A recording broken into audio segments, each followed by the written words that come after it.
All right, let me just tag this one more time here. Starting. Okay. I see you. I think this is a little better. Um, hey, Eric.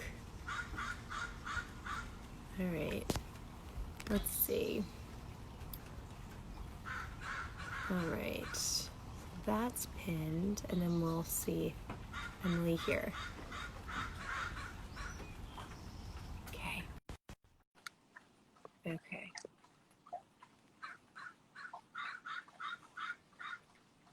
I think Hi. that's a little bit better. Hi. Yeah, Thanks so much. of Yeah. course. So, did you grow up in California or on the East Coast? I grew up in the Bay Area in California, but my dad lived in Boston a lot of the time when I was growing up. So I would go to visit him on the East Coast during the summertime. And then I looked at your mom. So it's in Mill Valley. She has like an art. It's not an art studio. It's a gallery, right? Yeah, it's a gallery. Right now it's closed, but yeah, it's a really sweet gallery. Ever since, I mean, my whole life, she's always worked in galleries for other people. And then when I was like in my later years in high school, she finally opened her own, and it's been open ever since. So it's That's so cool. So as a yeah, high schooler, did you get sort of a perspective on what it is to start a business through her? definitely. I feel like I get a lot of help from my mom and like learning. I mean, she's kind of like me where she kind of just teaches herself how to do everything as she goes, and I don't know if I would have the confidence to do that without her doing that for That's me. so So cool. Oh my God, that's how I would want to be for my daughter. That's amazing. I'm so happy she's on. I hope she's been able to join again. yeah. And if she doesn't, she'll see this later. Um, so tell me, because that's so interesting that you're freelancing. So, we'll get into like, you have, this amazing company, and I'm sure it takes up a ton of your time. But when you freelance, what skill set are you offering to other teams? So I always worked in restaurants throughout all my 20s, and I love cooking. But a friend of mine who is a food stylist, who I actually just saw her name pop up, but Who's that? So weird. Nadine. I don't Nadine. know if Oh, she's yeah, Nadine Page. Okay, cool. but she kind of invited me to start working with her and assisting her on food styling shoots, and she helped me start out doing that. And ever since, I've taken freelancing jobs, either styling myself or a lot of assisting, really. That's so interesting. I used to do that a little bit too when Yeah. Oh, I did cool. like food work for, so I was like a food writer and I would support on food shoots. And That's awesome. that's funny that you have that we have that in common. And then like take us back to like childhood. Like what was your relationship to sunscreen as a kid? Oh my gosh, I was like in complete denial. I hated my freckles and I really wanted to be like tan and dark, and I thought that if I like spent enough time in the sun that I was going to achieve that, and I just never wore sunscreen at all. It was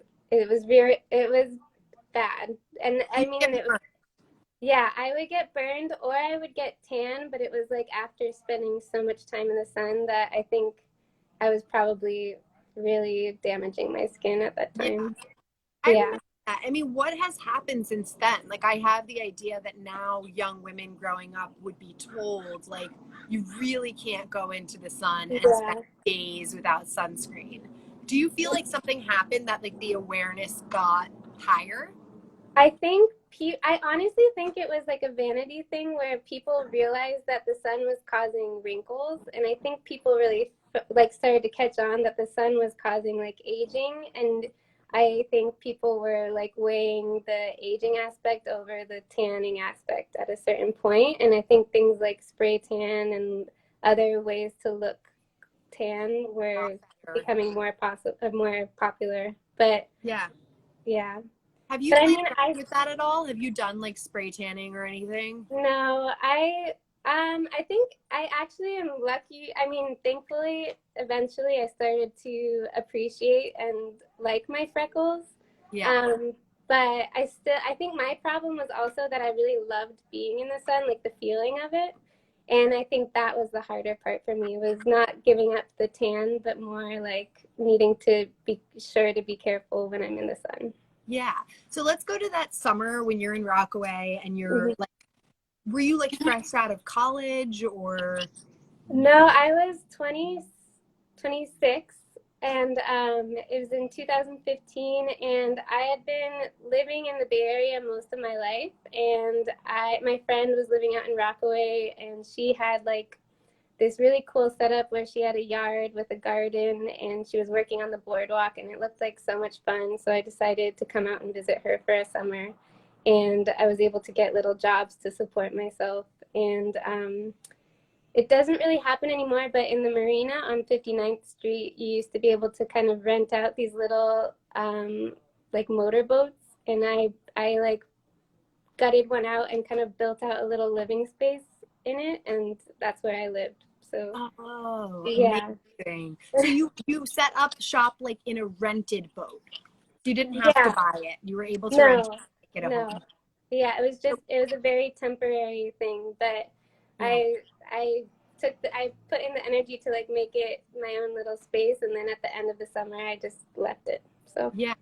So you were like at that point, were you doing food styling and like odd jobs around Rockaway? um, I wasn't doing food styling yet. Then I was doing I worked at Rippers for a brief time, and I mean, Rippers is like down the street from where That I like am now. board shop? What is Rippers? So we And know. that's like a burger place Okay, on the boardwalk. got it. And then I was shucking oysters for my friend who had the yard.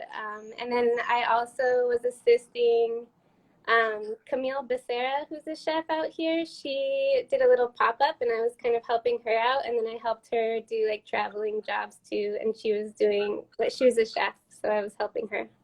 So you're having this kind of like, you're like, it seems to me like in that moment, your primary focus was being there in that amazing space with your friends Mm-hmm. and then in the boat. So what led you, and it seems like you were sort of doing whatever work you could to support that great Yeah, lifestyle. What right. then led you to say, I want to take on a full business, I want to be a business owner?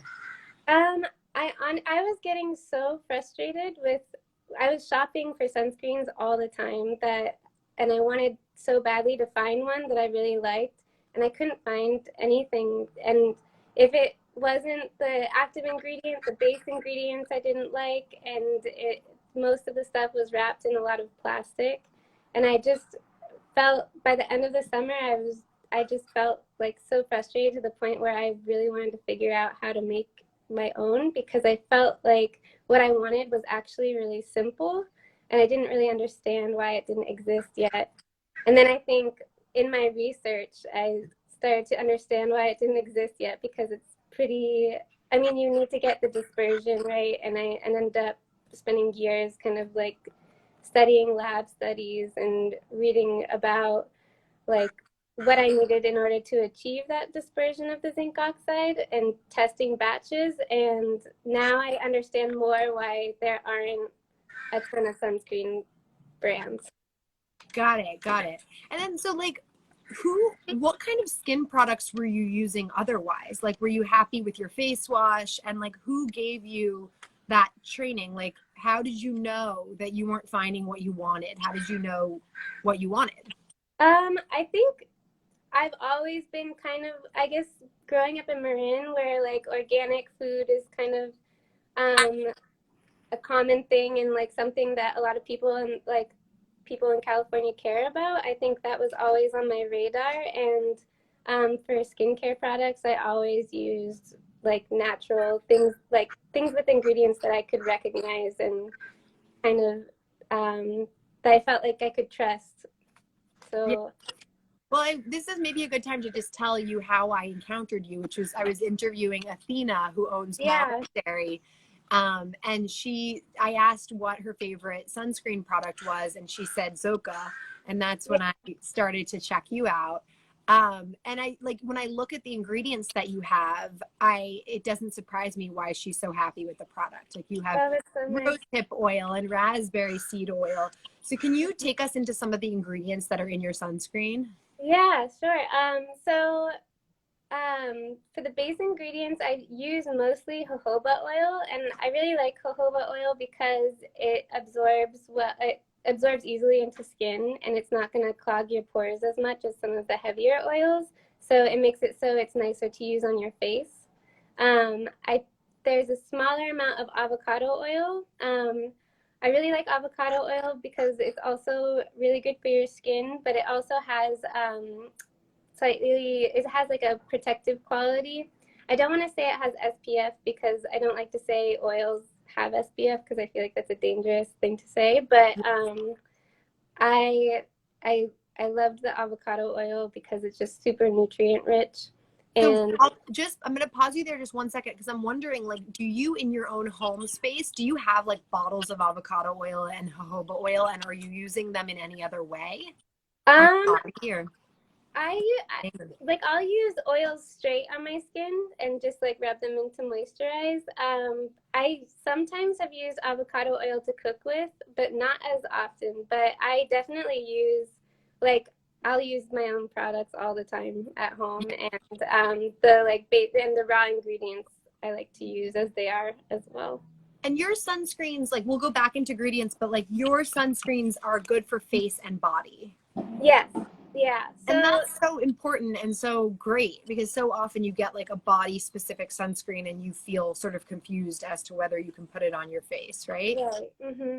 And that is also kind of part of my goal was to kind of simplify, and I didn't want to have like this huge product line because so much about what I care about is minimizing waste, and I feel like if I can simplify things and minimize my footprint, then that's the best case scenario. So, yeah. So, okay, so is it like if I asked you, why is your sunscreen okay for face and body? Is the answer in that base of jojoba and avocado because those two are fine for face skin? Yeah, so those two oils are both known to be non-comedogenic, so they're not known to clog pores easily, and they don't usually cause irritation on the skin unless you have like a specific allergy. But yeah, I think using mainly jojoba oil was my way of making it so that people could put it on their face without breaking out or having like irritation or feeling like really heavy on their face. Yeah.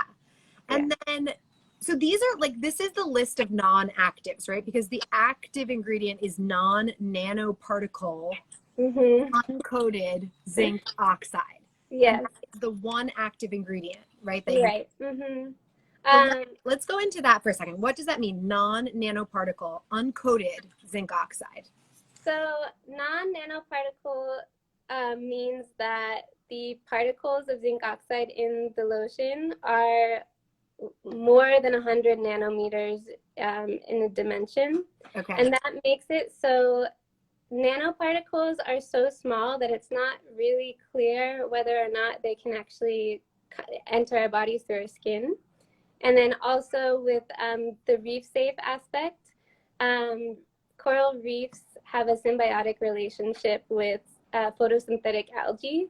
And some scientists believe that those nanoparticles can actually take up the space that the algae would normally take. And the coral reefs kind of rely on that relationship. And if there's nanoparticles in that space, they won't get the nutrients that they need from that.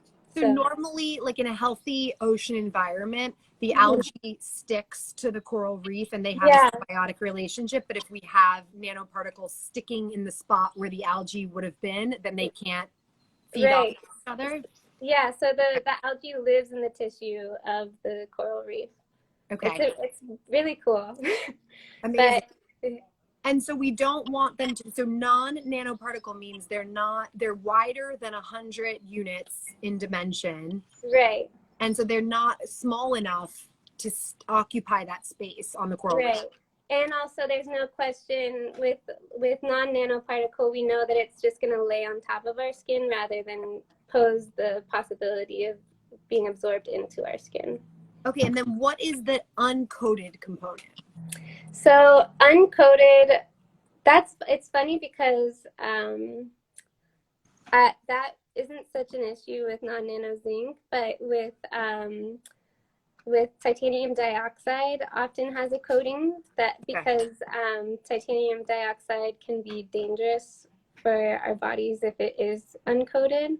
But also the zinc oxide can bond and clump together. So being coated would kind of protect it from doing that because it won't create bonds with the other things around it. But sometimes the coating is made up of ingredients that aren't so great. And I think if you can achieve that dispersion without the coating, it's ideal. So you used this word dispersion before, and you said yeah. that was like the most challenging part of your process was figuring out the dispersion. So as somebody who delved deep into that topic, what does dispersion mean and why is it so challenging? So dispersion, mineral sunblocks rely on covering your skin physically. So it's creating like a physical shield on your skin from the UVA and UVB rays.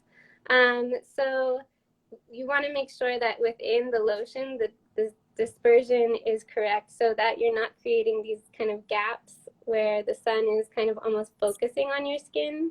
Got it. And you want to make sure that there's like kind of an even coat of that protection. And oftentimes when people make zinc oxide sunscreens like at home, they're not, like at home mixers aren't usually capable of getting that dispersion. So oftentimes people get really bad sunburns if they use zinc oxide sunscreens that aren't mixed properly. Really, really good to know. Yeah. My sister just joined, and I'm so happy about that. And I'm so happy if your mom is on, say hi to us because that's so exciting. And I don't know if she was on when you were saying that she inspired you and that she, having her starting her own gallery when you were high schooler was inspiring. So is this like, how many sunscreens are offering? I guess let's break down like mineral versus chemical. So you just explained like mineral sunscreen is creating a physical shield on the face. Right. Chemical sunscreens have kind of gone out of style, but like big companies like Neutrogena are still offering chemical sunscreens, right? Right. The main chemicals that people watch out for are octinoxate and oxybenzone. Yeah, and reefs. So they add to the acidification of the ocean, which will contribute to coral reef bleaching. But those ones are becoming banned in more places. Like they're banned in Hawaii and some places in Mexico, in the Virgin Islands, and then places that get a lot of tourism that have coral reefs that need to be protected. But I think they'll start to be banned more widely in time. But there's also ingredients like avobenzone, and that's an oil-soluble ingredient. And that one on its own is not that dangerous, but it can completely break down within 30 minutes of being in the sun. So it requires co-ingredients. I wrote it down because I want to make sure I pronounce it. But the co-ingredients are homosalate often or octocrylate. And those are hormone disruptors. So those are ingredients that if they get into your body can actually disrupt the hormone function of your body. Okay. So they're not great. So if people are joining, like let's say someone's on right now and is like, I probably won't be able to get Zoka, right now when I go outside. I'm going to have a really sick week. I'm going to Duane Reade. I'm going to CVS and I'm going to pick up sunscreen. What's the best option among really mainstream sunscreens? Gosh, I would say anything that, if you can find a mineral sunscreen of any kind, that's always best. A lot of the mainstream mineral sunscreens are going to have nanoparticles because the non-nano zinc oxide is always going to kind of have going to appear on the skin because it's a physical block that you can see. Like you're going to see the whiteness on the skin. Right. So I have Zoka lotion on right now, and you can't really see it, but if you have darker skin tones, you're going to see like kind of a white cast. And I feel like a lot of mainstream sunscreen companies really want to avoid that more than anything. So I would say any mineral sunscreen that you can find at the store is the best option. Um, Nanoparticles are not ideal, but I think that's much better than the chemical options, especially for your own body. Yes. So, Okay. yeah. Amazing. So I brought a sunscreen that I think has a slightly better reputation than most. So Right. do you know this company Supergoop? Yeah, I do. I see it everywhere. They have really good branding, so they're all over the place. So I'm just going to tell you like their active ingredients, and I want to hear your opinion of it. Okay. Mm-hmm. So their active ingredients, first one is avobenzone. So I think you mentioned that. What is Mm-hmm. avobenzone? So avobenzone is a oil-soluble ingredient that's often found in sunscreens, and that is on its own not so bad, but it requires a co-ingredient like homosalate or Homosalate. oxocrylate. That's the next one. Yeah. Homosalate and then octinoxate. Yeah. So homosalate is a hormone disruptor. Okay. Um, and I feel bad because I don't want to down talk any other No, it's brands. okay, and we'll take it off the screen. I mean, it's so important to share information, right? I mean, Yeah. they have a reputation, I think, among wellness people as being okay. Mm-hmm. And it's so cool to kind of break it down. So yeah, so it's avobenzone, homosalate, octinoxate, and then the other one you said is octisalate. Yeah. So Yeah. octinoxate is another one that is banned in a lot of places because that is one of the ones that is known to add to the acidification of the ocean. Um, I know that Supergoop on their website says that they are reef safe, and I think it's because they use avobenzone mainly rather than the two bad O ones. Yeah. But it's still not great. And then what's the I'm going to ask you a couple other things that are on here because I think it's interesting. But what's the deal with SPF 30 versus SPF 50 and what should we be using? What does your product have? My product has SPF 35 or the lotion tested SPF 36. I feel like it's hard to tell what, like, I think it's different for each person. Some people buy sunscreen with a lower SPF because they feel like that way they can get a tan but they won't get burned. I hear that a lot. Is that Um, I I I think it really just depends on your skin type. It's hard to say one thing for everybody when it comes to like the sun. But I, to me now, because after that summer, I had some spots on my skin that I went to go get tested, and I had to get things removed because of basal cell carcinoma, and my dad has a history of that as well. And to me, I feel like kind of the higher the better. Yeah. But I know that a lot of people don't want to wear such a high SPF because they want to get some color. And I mean, it's definitely true that you'll get color more likely with a lower SPF. Lauren says hi to you. Hi. And what does Lauren do? Just out of curiosity. Oh, she has a really awesome salve that's called Lauren's All-Purpose Salve, and Ooh, she's really sweet. talk to her. Yeah. Lauren, I might write to you. So I like that you said that your formulation is 35 and that you're someone who's had like cancerous things removed. Is that enough for you on a sunny day to wear 35? It is as long as I keep reapplying, and then I've gotten really into like wearing hats and like protective clothing as well. But right now I'm working on making a SPF 50. Okay.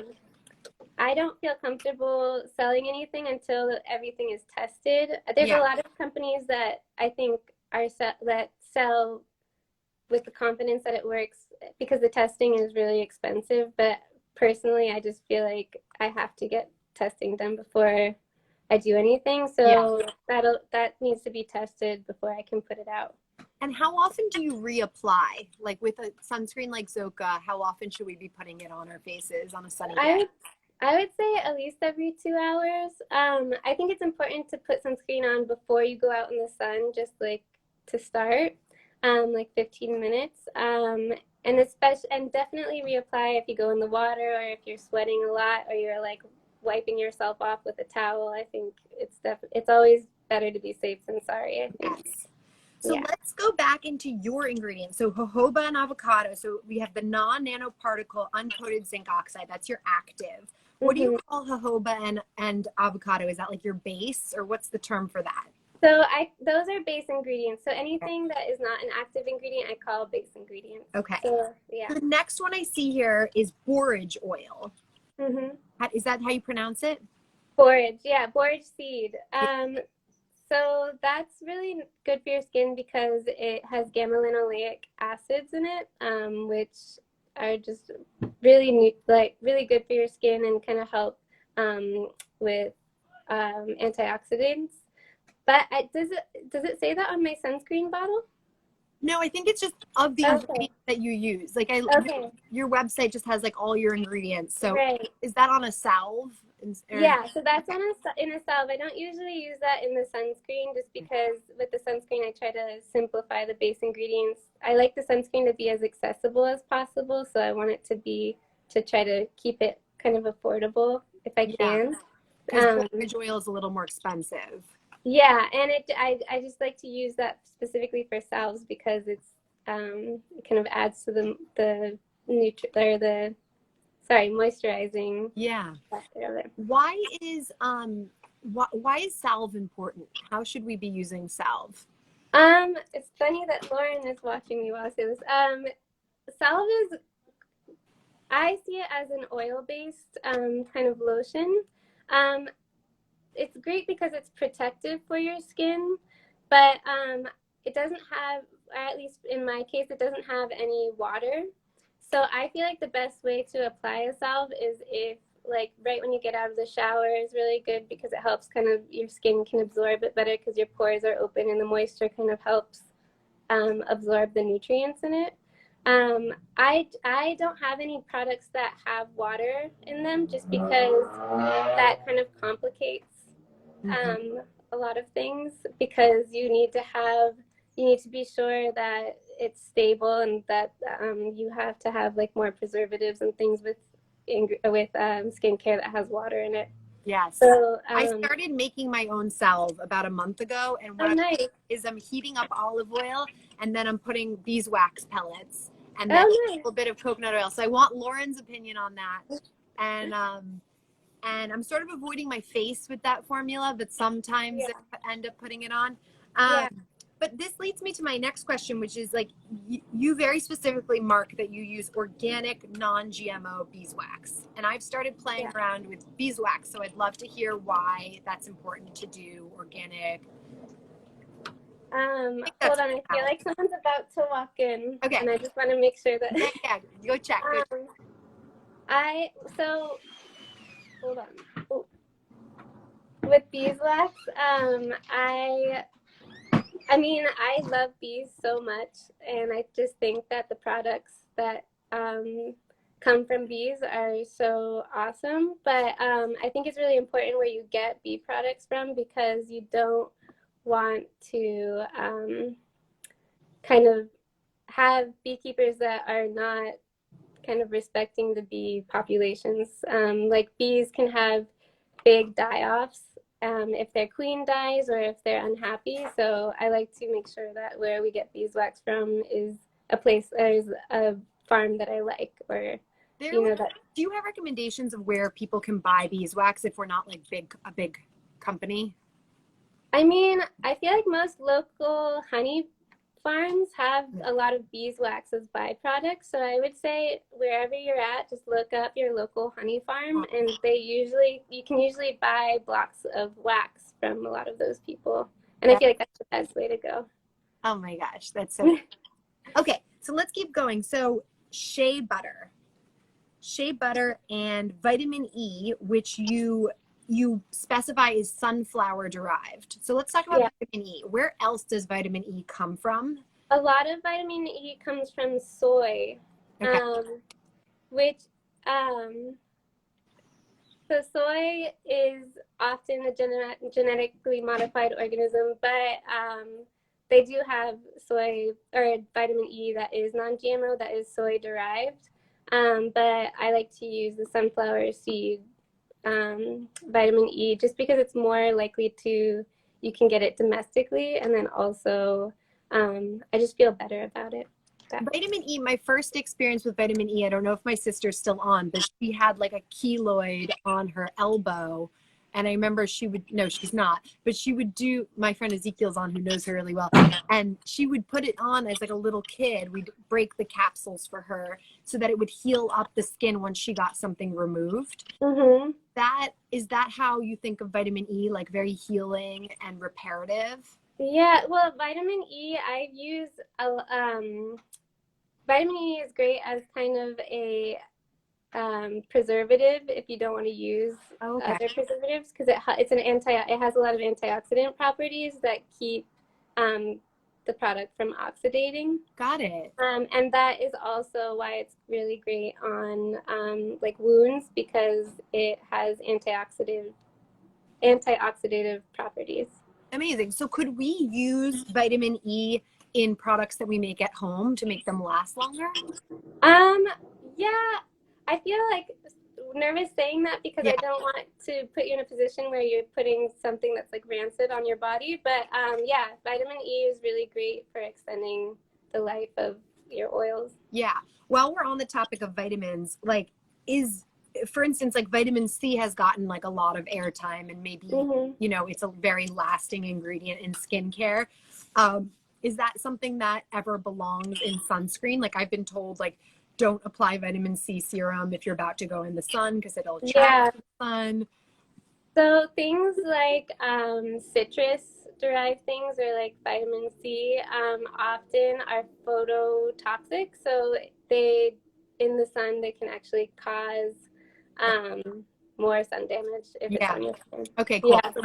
So apply vitamin C serums at night is sort of your rule of thumb if we're using or anything like bergamot or like grapefruit, I would say it's best not to wear those right before you go out into the sunshine. So bergamot is a fruit? It's a citrus? It's amazing. I've never seen it in real life. It looks like little green citrus. Oh, so cool. My friend Ezekiel, who's in Miami where it's very bright, he said, should you apply sunscreen multiple times a day if you're inside by a computer all day? So I just posted an animation that my friend had made about this. And it's interesting because there isn't really a lot of UV light coming from a lot of our like modern devices, but there is blue light, and that blue light has properties that can be degrading to collagen in your skin, and also cause kind of like premature aging. So studies have said that if you wear specifically physical sunscreens, like mineral sunscreens, that can protect you from that. I think if you put it on once and then are like using your computer, then it will protect you. I always reapply because it won't hurt. Thing like Zoka, like the set of ingredients, and we'll go through them even further, like rose hip, raspberry seed oil, dried lavender. We're going to go through all these a little bit, but that would be something that would protect against blue light. Like your formula would protect against blue light. Yeah, so the zinc oxide specifically would kind of shield the blue light. That's really cool to know. Yeah. So how did you encounter, like, when you were figuring out your formula and you're like, I want to, you know, make it up to my own standard. Were you already familiar with raspberry seed oil, or did you get familiar in the process of research? I was already familiar with raspberry seed oil. If you like, with a lot of DIY skincare blogs and stuff, people sometimes think that raspberry seed oil has SPF on its own. I don't recommend wearing that alone in the sun. I definitely think you'll get a sunburn if you do that. But I really love raspberry seed oil on its own, just for the nutritive properties, and because I really love the smell of raspberry seed oil too. It has kind of like loves it too. What is it? Athena also loves it. That's like one of her top favorite oils. Really? What does it smell like? It kind of has like a tart, kind of like a flax with like a little bit of a tart quality. So but it's nice, and I don't know. I really like using it in my product. And what about rosehip? What purpose does that serve in your formula? So rosehip seed oil is really good for repairing your skin. Sorry, I'm trying to open this. But gosh, I feel like I wish I had all my notes in front of me because I'm No, not at all. I mean, rosehip is like anti-aging, right? People yeah, use so it. yes, and it has oxidative properties as well. Um, I want to make sure that I speak correctly. Okay. No, you're such a fount of knowledge. I mean, if you have anything you want to skip, you can. And there, you just have so much amazing stuff in here. You have dried lavender flower, calendula, Yeah. chamomile, carrot So seed. those are herbs that are steeped directly into the jojoba oil. I try to avoid using too many essential oils because harvesting for essential oils is not always great. And then also they can, if you don't kind of dilute it enough, they can be kind of irritating on your skin. Yeah. So as a way to kind of get around that, I wanted just to infuse those herbs directly into the oil. And lavender is just really healing and kind of soothing, especially for burns. It also has like anti-bug, like it will Antimicrobial. no, I'm like a bug repellent quality. If you Oh, I used to use insect like repellent. straight lavender oil when I was on the boat, and it would help a lot with mosquitoes. Right. Um, and then I just love the smell of lavender. And then calendula and chamomile are both really nice for skin and soothing, and kind of like anti-inflammatory. And what's the process of seeping them in the jojoba? Like, how long do they sit in? And is it, I know you're cold pressed, right?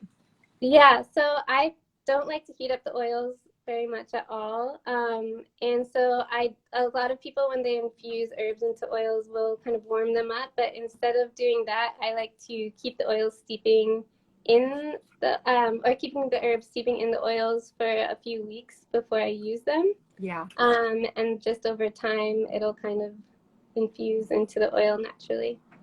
I But did like want it, like I'm, we're growing different herbs here that I could infuse my oils with, but I don't like what kind of strainer do I need? Just like a fine mesh strainer if I'm gonna soak it I for actually use like a grain like a sack. Like I use cloth.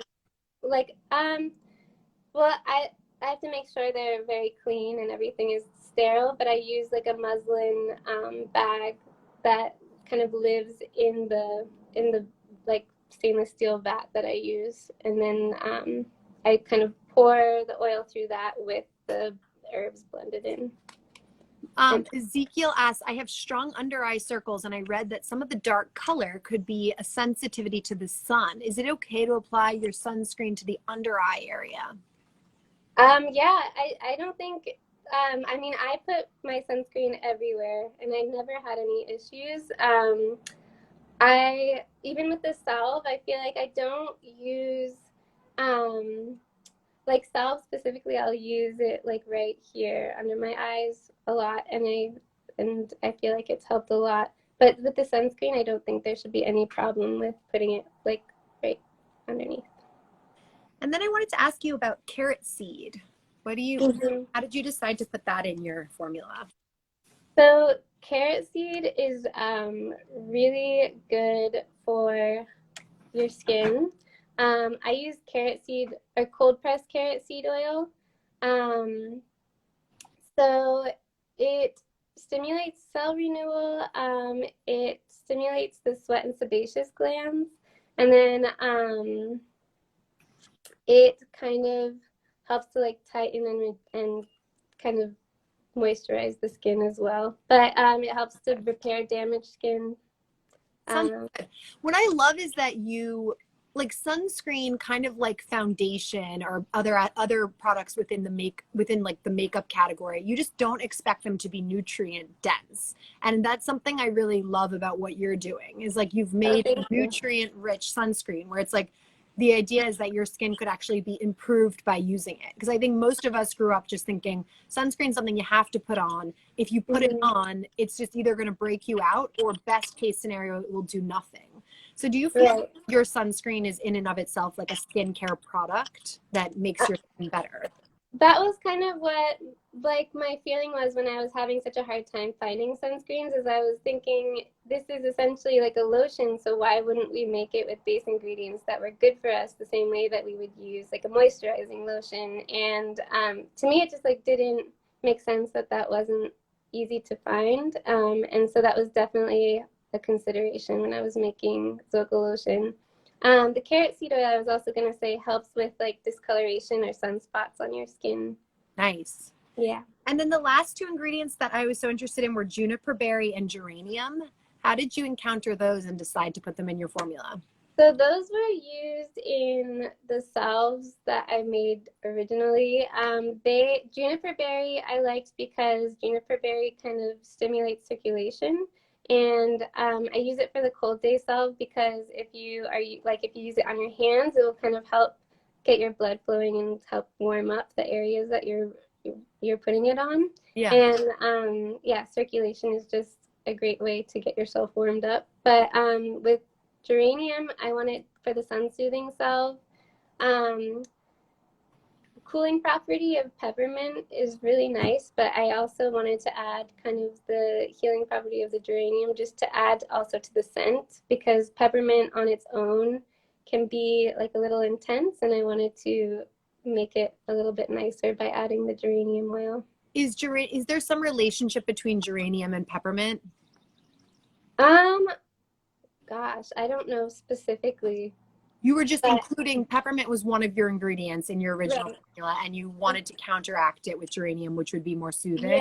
Yeah, just to give it like a floral scent with the peppermint, and then it also has like soothing qualities on its own. It's really great for eczema, or it helps to kind of soothe burns as well.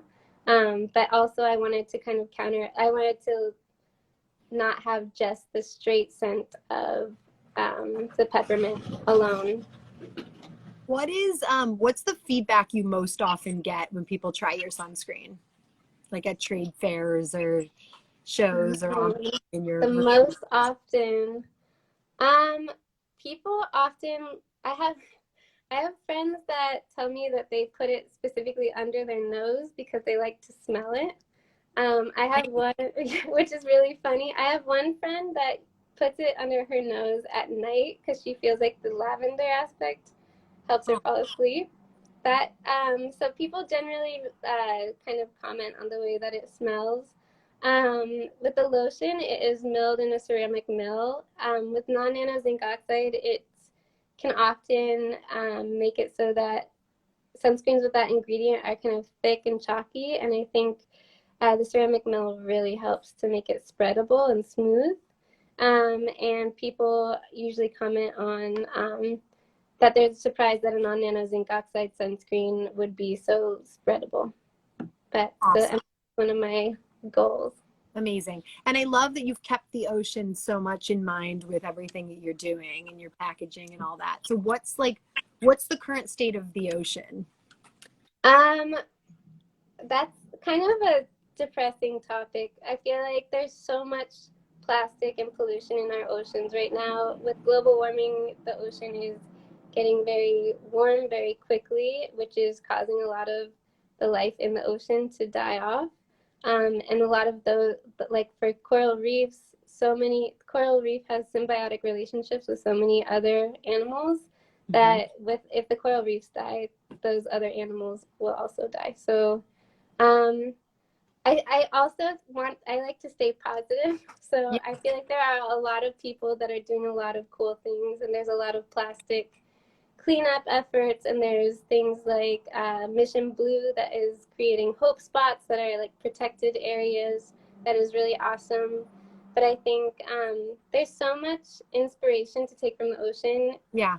And there's so much to learn, and I feel like there's so much that we also don't know. So it's really sad that these things are kind of dying off, because I feel like we're missing these opportunities to learn so much. And then also just those things are dying Yeah. is bad. Well, I love that, one small thing we can do is get your sunscreen, right? Because I love the description of why it's important, guys, anyone who's joined, to have non-nanoparticle uncoated zinc oxide, because you don't want to mess with the algae and therefore mess with the coral reefs. You want to Right. make room for the algae to have their symbiotic relationship with the reef. Exactly. Right? Yeah. So let's talk about, I just want to hear, I'm convinced, I want your sunscreen. I love your thoughtfulness. I love all of your understanding around the chemical research. I'm so impressed, and I'm convinced. I've never seen a sunscreen that has this many sort of health benefits and that could actually be nutrient for the skin. So what do you use in other categories? What are the brands you trust for face washes, or do you make things yourself? Oh my gosh. I mean, in doing this project, I've gotten the opportunity to meet so many cool skincare companies and makers. And because of that, I've gotten to try so many things because of trades or just because of discovering it through being in that community. So gosh, there's so many brands that I love. Laps with Lauren's all-purpose salve is great. I have some of her salve and I use that often. My boyfriend, and I still do too, uses everyday oil. Who makes Like everyday oil? everyday oil is made by a woman named Emma, but I don't know her last name. Okay. But she has a really big following, and she's really cool. She also just made a hand sanitizer that looks really nice. I haven't tried it yet. Nadine likes the shampoo of what company is she talking about? The shampoo. Oh, so I have a shampoo. I really try to avoid plastics as much as possible. So that I use a shampoo called Plain Product, by a company called Plain Products, and basically, everything is sent in aluminum bottles, and then when I'm done, I ship those bottles back, and I use the same pumps every time. Nice. And Nadine was shopping for shampoos, and I kept trying to convince her to. Do you like what it does for your hair? Do you like the Plain Products formula? Yeah, I feel like I'm pretty my hair is really fine and it gets really tangly really easily. So if a shampoo doesn't work well for me, I don't want to use it anymore. And this one I've stuck with for a couple years. So yeah, I really like it. Who do you use for toothpaste? I use Weleda salt toothpaste. I love that toothpaste, and it's funny because my boyfriend, if we get a different one, I get bummed out. But I want to try it. It's salty, huh? Yeah, well, it's salty, but it's also minty. I also like David's toothpaste. I use that sometimes. Both of them are in aluminum tubes also. Nice. Yeah. And then what about deodorant? Deodorant is funny because I have never used deodorant. Okay. I don't know what, but yeah, so I don't really have a specific brand that I go for. Yeah. There's I do want to say that there is this woman named Allie who lives in Portland who has a company called Heart of Gold, and I really love her skincare products as well. And she is really sweet and knowledgeable, and I've been using those lately too. It's hard though. There's so many companies that I really love, and I don't want to leave anybody out, but I just think there's a really great wealth of diverse skincare that is out there that is really good. Do you have in terms of DIY skincare blogs and people, who do you follow or check into that you respect and like to learn from? DIY skincare blogs. Gosh, I don't know if I follow any DIY bloggers. I really want to capitalize on this opportunity to give people props, but I don't know any off the top of my head. No worries at all. But I love it when people show how you can use your products in a different way. For instance, Zizia Botanicals she has this like hibiscus cooler powder drink, and you can use that as a face mask if you want to mix it with Oh, like cool. yogurt and or honey, and that's really nice. And I love seeing that stuff, and I think there's so many knowledgeable people sharing what they're doing right now. I think that's such a good point. Ezekiel says, if you had to pick retailers that you would love to see your products in, what would they be? And that leads to my next question. Like, where can we buy you? Where are you featured now? And where else do you want to be featured? Um, Gosh, right now is such a weird time because so many retail stores are closed right now. Athena carries Zocalotion at the Monastery Maids shop that just opened recently, and that is such a beautiful store. Yes, it is. I want to sell Yeah, my fanny packs there. awesome. I didn't know you made fanny packs. That's Yeah. so cool. Well, when I walked into the shop, I was wearing one of the fanny packs, and she was like, "I want to sell these here." She was like so encouraging. So Oh, nice. that's so cool. It is a beautiful, beautiful space. It's in Noe Valley in San Francisco. Mm-hmm. Um, Yeah. do you sell on, like, if we want to buy you online, where would we go shop for you? So I have my website, which is zocalotion.com, and then there's a lot of other shops that I think also sell on their websites. You can get it at New Swim. I'm looking at Nadine's comments, so funny. But you can go to newswim.com. You can go to New Swim, like swimming pool? yeah, like NU-swim. Okay. And Gina, who owns New Swim, has been so supportive of Zocalotion since the beginning. Nice. And she's really awesome. I want to talk to you too. Yeah. What else? I'm not sure what websites there are. Or where you want to, I have so many questions in my head. Like, one of them is like, if we want, are you doing any like discount codes for quarantine or summer coming or anything that we like should jump on? So I haven't done any yet. I did like an Earth Day thing with New Swim, but I haven't done any specific quarantine codes yet. I'm still trying to figure out how to navigate this time. Honestly, I feel like I want to be helpful in my personal life as much as I can, and then also just like navigating how to do the right thing as a business person and I'm always trying to figure out what the right way to do that is, while also having a small business. Well, what's it like to send things out right now? Like, are you going to the post office and sending out shipments? Yeah, so I mean, I'm always very careful, but I make sure to have gloves and like kind of sanitize everything, and we're still fulfilling orders. I feel like my bread and butter has been wholesale historically, but now with everything going on, the website orders have picked up a lot. So yeah, I bring them to the post office personally. Nadine says, is this you who also makes beautiful swimsuits? I think she's talking about New Swim. Oh, okay, New Swim. Got it. That woman, Gina. Yeah. Yeah. I think just to honor Ezekiel's question, he's just kind of like, do you have any dream spots? Like, are you like, I want to be in Goop, or, I want to, like, I would love to be sold. It's also good to say if you have it, because then other people can help you achieve it if you need Yeah. I don't know. I feel like there's a lot of really cool clean beauty retailers right now. Like Credo Beauty would be awesome. Yeah. Or I like Cap in New York. Yeah, Cap is great. That would be a good spot. They are really cool people. Also, in February we did a show at Shop Object, and they had kind of their own little market or like shop within the shop for skincare, and I got to be a part of that, and it was really awesome to be in such great company. I got to meet so many cool people. Lauren from Lauren's All-Purpose Salve was there too, and everyone from CAP is so sweet and awesome and supportive.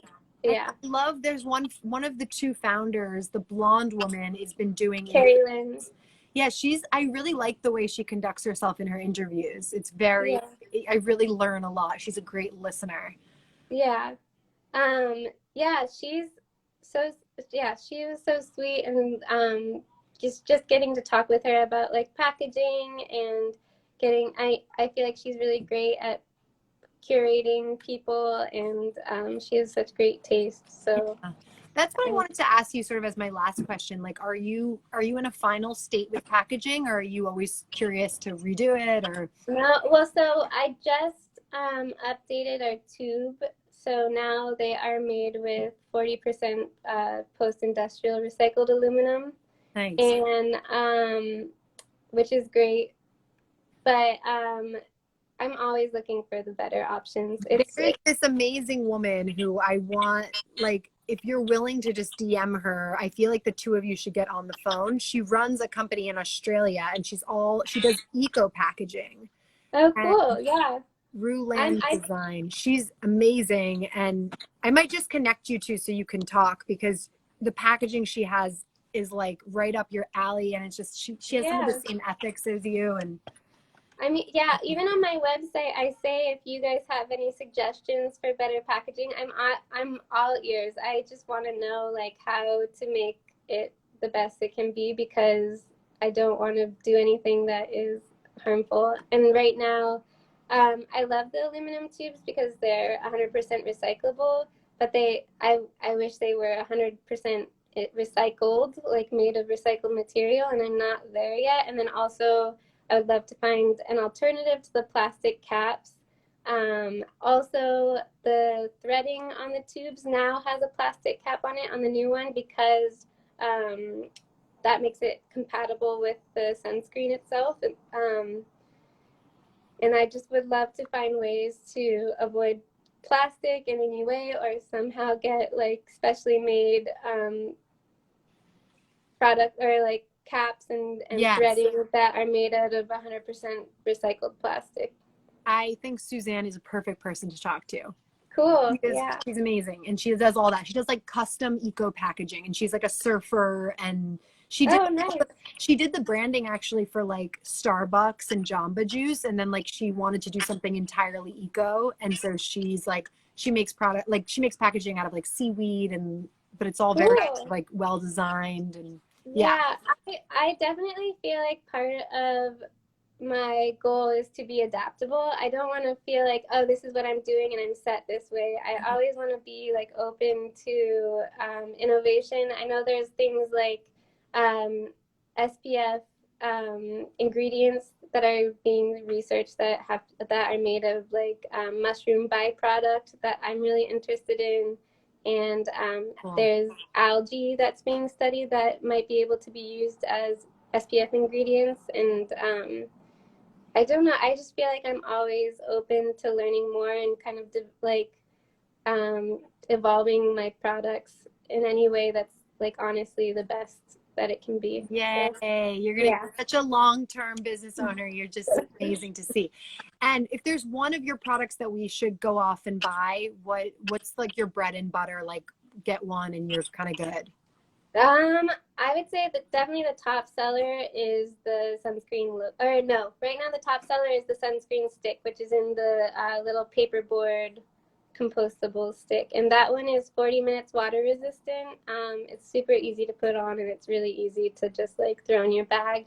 And that was also the original product, so I would say that would probably be the best like staple Zocalotion product to get. Amazing. So excited. Thank you so much for taking this time to talk on the weekend, on your weekend. Yeah. It was so nice meeting you. I hope we'll be friends for a while, and let me know anything. I'm going to create stories which you can reshare. You guys, if you have questions, you can probably DM Zoka directly, ask me. Feel free to contact me. Thank you so much. Thank you for inviting me. Thanks everyone who joined. Bye. Bye.